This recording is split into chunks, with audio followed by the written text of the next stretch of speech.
So in this topic we are going to talk about counter terrorism, ठीक है, जिसके ऊपर भारत काफ़ी ज़्यादा परेशान है। इस टॉपिक में हम लोग क्या क्या पढ़ने वाले हैं कि काउंटर टेररिज्म क्या होता है, यूनाइटेड नेशन का सिक्योरिटी काउंसिल काउंटर टेररिज्म के ऊपर क्यों एक इम्पॉर्टेंट ऑर्गेनाइजेशन है, भारत में कौन सा कानून है जो कि काउंटर टेररिज्म के लिए यूज़ होता है, दैट इज़ UAPA, ओके, 1967 का कानून है, इसको देखेंगे।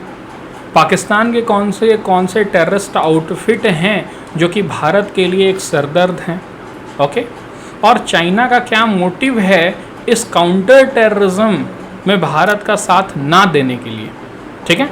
चाइना का मोटिव है कुछ कि भारत का जो भी रेजोल्यूशन आता है यूनाइटेड नेशन सिक्योरिटी काउंसिल में कि इस ऑर्गेनाइजेशन को बैन कर दीजिए, वो नहीं करता है। वो क्या करता है, ब्लॉक कर देता है, उसको टेक्निकल पेंडिंग में डाल देता है, ओके। तो सबसे पहले तो काउंटर टेररिज्म क्या होता है, मान लो कोई टेररिस्ट ऑर्गेनाइजेशन है, उसकी फंडिंग पर रोक लगा देना, ओके, उसके टेररिस्टों को बैन कर देना, उसके अकाउंट्स को सील कर देना, उन टेररिस्टों को मौत के घाट उतार देना, ठीक है, उसके लिए उनके ऊपर ट्रायल करना, उनको सज़ा दिलवाना, ये सारा जो है वो काउंटर टेररिज्म के वर्क हैं। समझ में आ रहा है, ओके। अब काउंटर टेररिज्म को करने के लिए पूरे दुनिया का मदद लेना बहुत ज़रूरी है।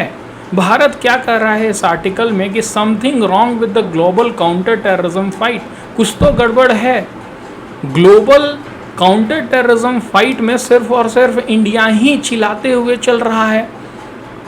इंडिया चिल्ला रहा है कि काउंटर टेररिज्म करना है, हमें हर एक देश के साथ मिलकर के इंफॉर्मेशन की शेयरिंग करना है, हमारे अपनी कैपेबिलिटीज़ को बढ़ाना है, ओके। जितना इंफॉर्मेशन शेयरिंग होगा, जितना ये सारे संस्था को बैन करने का, ठीक है, स्टेप लिया जाएगा, उतना ही ये जो भी संस्था, जैसे फॉर एग्जांपल लश्कर तैयबा है, ओके, जैसे इंडियन मुजाहिदीन है, इन सब के ऊपर बैन होगा, इन सब का एक फाइनेंशियल इनकम जो है उसको रोक दिया जाएगा, इन लोगों के जो बैंक्स अकाउंट है उसको सील कर दिए जाएंगे, तो उतना ज़्यादा ये टेररिस्ट एक्टिविटीज़ नहीं कर पाएंगे। समझ में आ रहा है, क्योंकि हर चीज़ के लिए पैसों की ज़रूरत होती है और उसके लिए ग्लोबल सपोर्ट होना बहुत ज़रूरी है। और इसी चीज़ को देखते हुए हमें क्या देखने को मिल रहा है कि भारत चिल्लाते रह जा रहा है कि इसको क्या करो कि इसने ताज होटल के ऊपर हमला करवाया, ठीक है, एक मीर नाम का आदमी है जो लश्कर तैयबा का है, ओके, उसके ऊपर Bharat United nation security council में रेजोल्यूशन पास करके उसको बैन करने की डिमांड कर रहा है। और चाइना क्या कर रहा है, उस रेजोल्यूशन को ब्लॉक कर दे रहा है, बोल रहा है कि नहीं, अभी मुझे और इन्फॉर्मेशन चाहिए, टेक्निकल पेंडिंग में हम डाल रहे हैं, give us more information about and then we will think about that. Bharat ने क्या किया, उसका आवाज़ को ही प्ले कर दिया यूनाइटेड नेशन में कि सुनो क्या बोल रहा है कि चुन चुन करके मारो विदेशियों को। पाकिस्तान से हैंडल कर रहा है जब ये 26/11 का हमला हो रहा था ताज होटल पर, तो और क्या इन्फॉर्मेशन तुम्हें चाहिए। और मान लो कि इन्फॉर्मेशन नहीं भी है, तो अगर भारत बोल रहा है कि कोई एक व्यक्ति को तुम्हें क्या करना पड़ेगा, कर्ब करना पड़ेगा, उसको बैन करना पड़ेगा, तो तुम्हारे लिए वो ज़्यादा इंपॉर्टेंट हो जा रहा है। Because of your petty politics you are doing this, ये इंडिया का स्टेटमेंट है। ये बात समझ में आ रहा है, काउंटर टेररिज्म समझ में आ गया। यूनाइटेड नेशन सिक्योरिटी काउंसिल का क्या वर्क है उसको समझो। एस चाइना सील्ड मीर, चाइना क्या कर रहा है, बचा रहा है मीर को। इंडिया प्लेस 26/11 रिकॉर्डिंग, 26/11 का रिकॉर्डिंग क्या किया, भारत ने प्ले कर दिया। अब चाइना सील्ड कैसे करता है, तो तुम्हें सबसे पहले समझना पड़ेगा यूनाइटेड नेशन सिक्योरिटी काउंसिल क्या है। जो 6 मेन यूनाइटेड नेशन के ऑर्गन है उसका एक ऑर्गन है। यूनाइटेड नेशन के बहुत सारे ऑर्गन है, जैसे जनरल असेंबली, ठीक है, जैसे सेक्रेटरीट, ठीक है, जैसे इकोनॉमिक और सोशल एक ऑर्गेनाइजेशन है यूनाइटेड नेशन का। उसी तरह से यूनाइटेड नेशन सिक्योरिटी काउंसिल है, और यूनाइटेड नेशन सिक्योरिटी काउंसिल का मेन जो कर्तव्य है वो है कि पूरे विश्व में शांति को बहाल करना, पीस और सिक्योरिटी को लाना। और इसी दायरे में वो क्या करता है, बहुत सारे ऑर्गेनाइजेशन जो हैं, बहुत सारे टेररिस्ट जो हैं उसको बैन करता है, ठीक है। और यही एकमात्र यूएनएससी जो है, यूनाइटेड नेशन सिक्योरिटी काउंसिल में अगर ये चीज़ पास हो जा रहा है तो हर एक देश के ऊपर मान्य होगा, बाध्य होगा। एकमात्र ये यूनाइटेड नेशन का तुम्हारा ऑर्गेनाइजेशन है जिसमें रेजोल्यूशन पास होने पर वो बाध्य हो जाता है बाकी सारे मेंबर्स के लिए, ठीक ना। अब ये जो सिक्योरिटी काउंसिल है उसमें जितने सारे भी मेंबर हैं उसमें 5 मेंबर जो हैं तुम्हारे, टोटल 15 मेंबर हैं, जिसमें 5 मेंबर जो हैं वो परमानेंट मेंबर हैं। परमानेंट मेंबर वही लोग हैं जो कि वर्ल्ड वार 2 के विजेता हैं। कौन कौन से हैं? फॉर एग्जाम्पल सबसे पहले इंपॉर्टेंट देख लो, United States of America, Russia, United Kingdom, France और चीन। यही 5 जो हैं उनको क्या मिला हुआ है, विरासत में मिला हुआ है, बपौती कहते हैं, वो मिला हुआ है कि यही पूरे विश्व का क्या करेंगे, कल्याण करेंगे। और इसी चीज के ऊपर भारत क्या कर रहा है, आपत्ति जताते रह रहा है कि यू आर नॉट डेमोक्रेटिक। क्योंकि अगर तुम डेमोक्रेटिक होते तो डेमोक्रेटिकली सबसे जो बड़ा देश है पॉपुलेशन वाइज वो भारत है। भारत कहाँ दिखाई दे रहा है ये 5 में? इवन 2022 तक तो भारत भी था इन जो तुम्हारा 10 कंट्रीज है उसमें, लेकिन उसमें से भी अब नहीं है। नॉन परमानेंट मेंबर जो होते हैं जिनका 2 साल का टर्म होता है, उसमें 2021 और 2022 के लिए भारत था मेंबर, ओके। अब भारत इसमें मेंबर नहीं है। तो भारत का सिंपल सा कहना क्या है कि पहला नंबर तो यूनाइटेड नेशन सिक्योरिटी काउंसिल में बदलाव करो और भारत को एंट्री दो। दूसरा कहना है कि अगर बदलाव नहीं भी कर रहे हो तो भारत इतने सालों से जो काम कर रहा है वो सिंपल काम कर रहा है कि काउंटर टेररिज्म के लिए जो रेजोल्यूशन ला रहा है उसको पास कराया जाए। भारत का रेजोल्यूशन जो लाया जाता है उसमें किसी की भी हिम्मत नहीं होती है। अमेरिका लाता है, अमेरिका सपोर्ट करता है। तुम्हें क्या लगता है कि अमेरिका भारत का दुश्मन है? अरे बेस्ट फ्रेंड है भारत का। समझ में आ रहा है? भारत समझ नहीं पाता है कभी कभी कि रशिया बेस्ट फ्रेंड है कि यूएसए बेस्ट फ्रेंड है। दोनों ही बेस्ट फ्रेंड है, दोनों ही कभी भी भारत के मुद्दे पर वीटो नहीं करते हैं। वीटो समझो, वीटो क्या होता है? रेजोल्यूशन लाया गया, रेजोल्यूशन जो लाया गया चाइना ने वीटो कर दिया उस चीज को, मतलब कि हम इसको पारित नहीं होने देंगे। और इस यूनाइटेड नेशन सिक्योरिटी काउंसिल का जो प्रोसीजर है वो ये सिंपली कहता है कि अगर कोई भी एक देश उसको वीटो कर दे रहा है तो वो रेजोल्यूशन पास नहीं होगा। समझ में आ रहा है ये पॉइंट? ठीक है। 5 का सहमत होना बहुत ज़रूरी है और 5 सहमत बहुत ही मुश्किल से होते हैं। जैसे कि यूनाइटेड नेशन सिक्योरिटी काउंसिल में भारत को भी मेंबर बना दो, इंडिया यहाँ पर आ जाएगा, तो उसके लिए यूएसए तैयार है, उसके लिए तुम्हारा क्या कहते हैं, रशिया तैयार है, फ्रांस तैयार है, रशिया तैयार है, फ्रांस तैयार है, यूके तैयार है। चीन वीटो कर देता है, बोला नहीं लाने देंगे। ठीक है। मोस्ट ऑफ द चीज़ में तुम्हारा रशिया भी क्या करता है, वीटो कर देता है। कुछ चीज़ों में यूएसए वीटो कर देता है। और इस तरह से ये एक तरह का ऐसा समझ लो ना कि दिखावा का एक ऑर्गेनाइजेशन बन के रह जाता है, क्योंकि इसमें कोई ना कोई वीटो कर ही देता है कोई ना कोई मुद्दे के ऊपर। ये बात समझ में आ रहा है? कोई दिक्कत नहीं है। तो यहाँ पर counter terrorism, global architecture for counter terrorism जो है वो बस दिखावा की तरह काम कर रहा है। यही यहाँ का मुद्दा था। अब भारत के अंदर क्या होता है, तो भारत के अंदर बहुत सारे ऑर्गेनाइजेशन जो है ना उनको बैन किया गया है अंडर UAPA 1967 एक्ट। इसमें कंसिडर करो इंडियन मुजाहिदीन। इंडियन मुजाहिदीन जो है वो इसका पार्ट है। वो क्या टेररिस्ट एक्टिविटीज़ में सम्मिलित रहता है? ऑफकोर्स रहता है। अगर मेंबरशिप ऑफ टेररिस्ट ऑर्गेनाइजेशन ले रहे हो तो तुम्हारे ऊपर UAPA लग जाएगा। तुम क्या कर रहे हो, फंड कर रहे हो अगर कोई भी टेररिस्ट ऑर्गेनाइजेशन को तो UAPA लगेगा। सपोर्ट करोगे या फिर उनके लिए रिक्रूटमेंट करोगे तो भी UAPA लगेगा तुम्हारे ऊपर। ये बात समझ में आ रहा है? तो टेररिस्ट को अगर बैन करना है तो उसके लिए हम लोगों को UAPA का सहारा लेना पड़ेगा, जो 1967 का एक्ट है। ये बात समझ में आ रहा है? और UAPA की मैंने बताया था इस पॉइंट को, UAPA का जो भी केस होता है उसको कौन इन्वेस्टिगेट करता है? नेशनल इन्वेस्टिगेशन एजेंसी, जो कि NIA एक्ट के द्वारा 2008 में बना हुआ है। कब बना हुआ था? जब हमारे ताज होटल पर हमला हुआ था, मुंबई अटैक जब हुआ था, उसके बाद NIA एक्ट पास करके इस ऑर्गेनाइजेशन को बनाया गया था। समझ में आ रहा है? तो यूनाइटेड नेशन सिक्योरिटी काउंसिल का काम है तुम्हारा वर्ल्ड में टेररिस्ट को बैन करना, ब्लॉक करना। भारत देश में UAPA का काम ये है।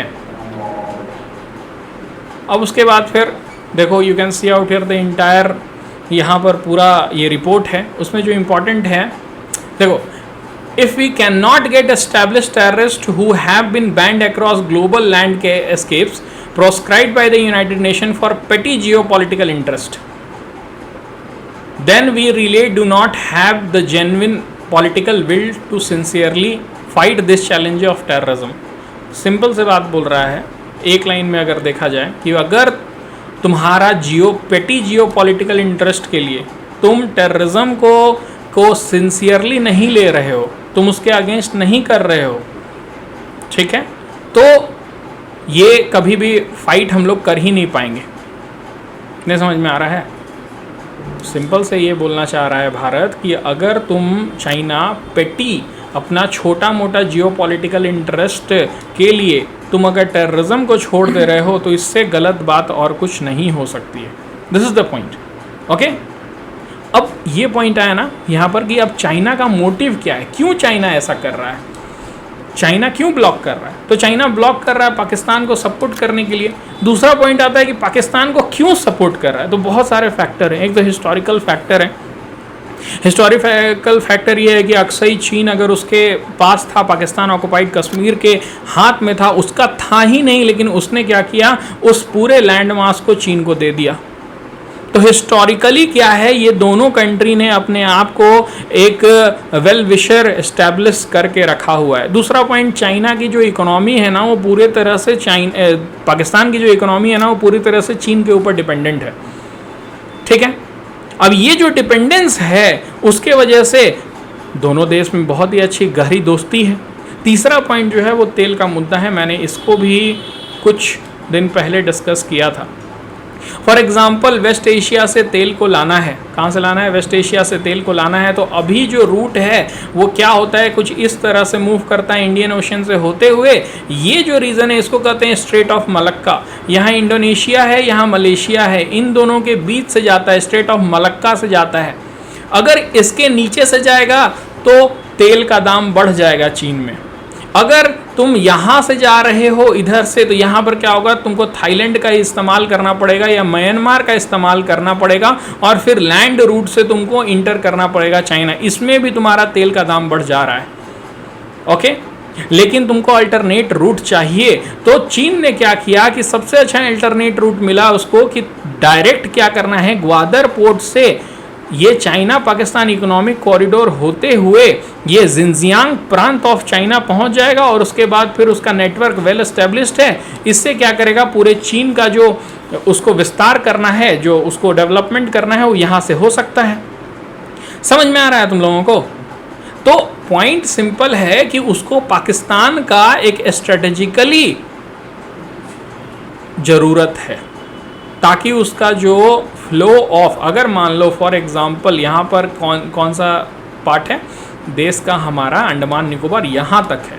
अगर वार टाइप सिचुएशन में हम लोग मलक्का स्ट्रेट को ब्लॉक कर देते हैं या किसी भी कारण से मलक्का स्ट्रेट ब्लॉक हो जाता है, देन मारामारी हो जाएगी चीन में तुम्हारा ऑयल को लेकर, क्योंकि इसकी पूरी इकोनॉमी जो है वो ऑयल के ऊपर ही डिपेंडेंट है, और ऑयल का कुछ बड़ा रिजर्व है नहीं इसके पास। इसकी डिपेंडेंस पूरे तरह से वेस्ट एशिया के ऊपर है, ईरान, इराक, सऊदी अरेबिया के ऊपर है। इसीलिए ये ईरान और सऊदी अरेबिया में बहुत हैवी इन्वेस्टमेंट भी करता है। ये सब बात समझ में आ रहा है? तो पाकिस्तान के थ्रू ही जाना उसके लिए एक सेकेंड मोस्ट सुटेबल ऑप्शन है। तो ये है तो उसका पेटी पॉलिटिकल इंटरेस्ट। अब ये जो उसको फ़ायदा मिलता है पाकिस्तान से, इसलिए पाकिस्तान के जो भी आउटफिट हैं, चाहे वो लश्कर तोयबा हो गया, ठीक है, चाहे तालिबान हो गया, ठीक है, चाहे तुम्हारा ISIS हो गया, जो ऑपरेट कर रहा है पाकिस्तान में, मोस्टली तुम समझो ना लश्कर तोयबा, और जो भी भारत पर अटैक करने वाले जो पाकिस्तान के आउटफिट हैं, उनको संरक्षण चीन देता है। ये सिंपल सी बात समझ में आ गया ना? बस यही पॉइंट था और कोई पॉइंट नहीं था। इस पॉइंट से हम लोग ये पूरा कॉन्सेप्ट को क्लियर करते हैं। तुम लोगों को काउंटर टेररिज्म के ऊपर लिखना होगा, तुम लोगों को यूनाइटेड नेशन सिक्योरिटी काउंसिल में चेंज के ऊपर लिखना होगा कि क्यों भारत को UNSC का मेंबर बनना चाहिए, परमानेंट मेंबर बनना चाहिए। तुमको UAPA 1967 के ऊपर मुझे नोट्स चाहिए, अगर बना लिए हो तो दोबारा बनाने की ज़रूरत नहीं है। पाकिस्तान के टेररिस्ट आउटफिट जो भारत के खिलाफ काम करते हैं उसके लिए लिखो, और चाइना का क्या मोटिव है, तो ऑयल मोटिव है, उसके ऊपर एक पैराग्राफ मुझे चाहिए। और भी बहुत सारा मोटिव है, पाकिस्तान को सपोर्ट करना ताकि उसका जियोपॉलिटिकल इंटरेस्ट जो है वो साधा जा सके, लॉन्ग टर्म तक वो सुटेबल रह सके। ओके, तो चाइना का मोटिव के ऊपर मुझे कम से कम 1-2 पेज चाहिए। क्यों चाइना पाकिस्तान को सपोर्ट करता है? इकोनॉमिकल रीज़न है, ओके, रिलीजियस रीज़न भी है, ऐसा नहीं है कि रिलीजन रोल प्ले नहीं करता है। पाकिस्तान को देखना, पाकिस्तान जम्मू कश्मीर के खिलाफ खूब चिल्लाता है कि वहाँ पर माइनॉरिटीज़ का अधिकारों का हनन हो रहा है, जबकि कोई हनन नहीं है। पाकिस्तानी भारत में आकर के देख के जाते हैं कि यहाँ पर आज फ्राइडे है, बगल में मस्जिद है, अभी 2 घंटा तक यहाँ पर चलेगा। समझ में आ रहा है कौन सी आज़ादी छीनी जा रही है? और चाइना का समझो, चाइना में गुंबद रखना मना है। चाइना के जो तुम्हारे क्या कहते हैं कि गुंबद है वो नहीं रख सकते हो, वो चाइनीज़ आर्किटेक्चर में करो उसको कन्वर्ट। तुम दाढ़ी नहीं रख सकते हो, तुम टोपी नहीं पहन सकते हो, ओके। और वहाँ पर उस रीज़न पर अगर तुम प्रोटेस्ट कर रहे हो तो फिर जेल में बिताओ अपनी ज़िंदगी। क्या इस तरह का सिचुएशन है? तो कभी भी पाकिस्तान ये सारे मुद्दा नहीं उठाएगा कि जिनजियांग प्रांत में जो उइघुर मुस्लिम के खिलाफ हो रहा है वो गलत हो रहा है, नहीं। लेकिन वो भारत का मुद्दा जरूर उठाएगा। क्यों? क्योंकि मनी बैक करता है। Money is the main reason, economy. China क्या करता है, अच्छा तुमको जिनजियांग में जो हो रहा है प्रॉब्लम हो रहा है, अच्छा कोई बात नहीं, सीपैक का एक और थोड़ा सा लिंक खोलो तो उसके लिए हम तुमको 500 करोड़ रुपया दे रहे हैं। अच्छा ठीक ठीक ठीक, कहाँ हो रहा है? उइघुर मुस्लिम कुछ नहीं ना, दाढ़ी ना, कहाँ कटवाना है? वो दिखाई नहीं दे रहा है फोटो में वो। So these were the point. Moving to the next topic.